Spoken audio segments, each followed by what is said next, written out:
Good morning everyone, most welcome in Avinash tutorial.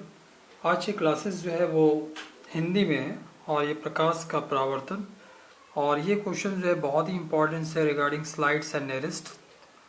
तो इसमें से 35 टू 40 क्वेश्चन है ऑब्जेक्टिव, जिसमें से आप प्रैक्टिस करें उस पैटर्न पे ये क्वेश्चन है।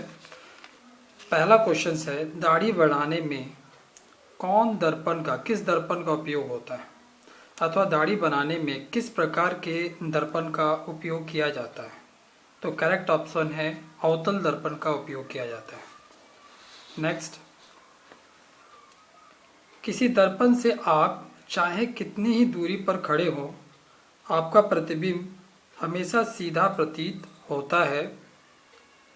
तो ये किस तरह का दर्पण है? तो ये जो है आपका समतल दर्पण हो सकता है, अदरवाइज उत्तल दर्पण हो सकता है, क्योंकि दोनों में सीधा प्रतिबिंब बनता है। आपतन का कोण वह है जो, इसमें 4 ऑप्शन दिए हैं। करेक्ट ऑप्शन है आपतित किरण दर्पण की सतह पर आपतन बिंदु से खींचे गए अभिलंब से मापी जाती है। नेक्स्ट है, अवतल दर्पण से परावर्तन के बाद किरण किस बिंदु से होकर गुजरेगी? तो वो F से होकर के गुजरेगी। नेक्स्ट क्वेश्चन है, यदि किसी अवतल दर्पण की फोकस दूरी F तथा वक्रता त्रिज्या R है तो उनके बीच में संबंध क्या होगा? तो ये होता है आपका जो ये R/2 होता है, ये करेक्ट ऑप्शन होगा। F = R/2। नेक्स्ट क्वेश्चन है, गोलीय दर्पण की फोकसांतर एवं वक्रता त्रिज्या के बीच क्या संबंध होता है? सेम क्वेश्चन जो पहला था वही दोबारा रिपीट किया गया है। तो F = R/2, लेकिन पूछने का दोनों में तरीका अलग अलग है। परावर्तन का कोण वह कोण है जो परावर्तित किरण दर्पण को सतह पर आपतन बिंदु से खींचे गए अभिलंब से बनती है।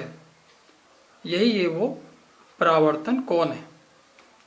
नेक्स्ट है, अवतल दर्पण की वक्रता त्रिज्या उसकी फोकस दूरी की कितनी होती है? तो दुगनी होती है, क्योंकि F = R/2। तो आपका R क्या होगा? 2F, मतलब दुगनी हो जाएगी।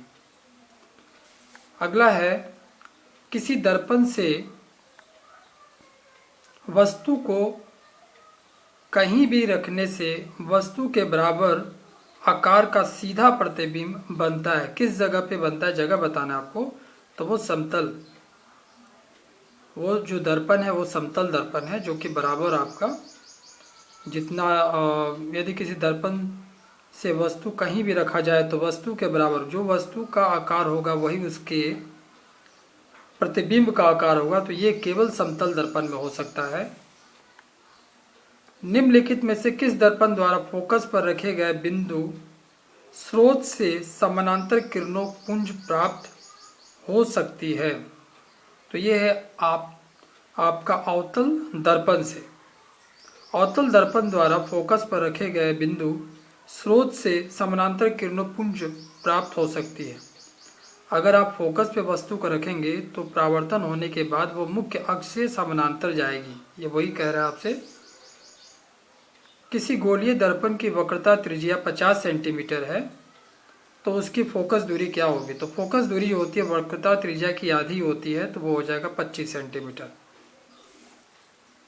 किसी वस्तु का आवर्धित प्रतिबिंब, मतलब आवर्धन का प्रतिबिंब निम्नलिखित में से किस दर्पण से बनता है?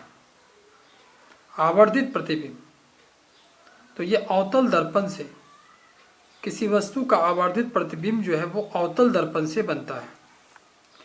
1 मीटर की फोकस दूरी आपकी 1 मीटर है उत्तल लेंस में। इसकी क्षमता क्या होगी? तो P = 1/F होता है।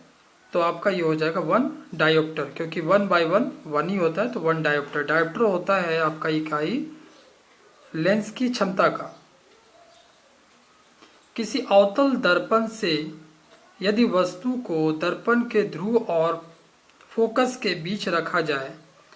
एक अवतल दर्पण में किसी वस्तु को फोकस के ध्रुव और फोकस के बीच रखा जाए, मतलब ध्रुव और फोकस के बीच में रखा जाए, तो प्रतिबिंब जो है वो कहाँ बनेगी? तो वो प्रतिबिंब जो है वो आपकी काल्पनिक प्रतिबिंब बनेगी और वस्तु से बड़ी बनेगी। तो आज के क्लासेस में हम लोगों ने 14th क्वेश्चन देखे। अगली क्लासेस में और भी 15 क्वेश्चंस इस टाइप के देखेंगे, जिससे कि हमें ये क्लियर हो जाए कि किस टाइप के क्वेश्चन का पैटर्न जो है हमें स्लाइड्स और नेरिस्ट के लिए तैयार करना है। Thank you.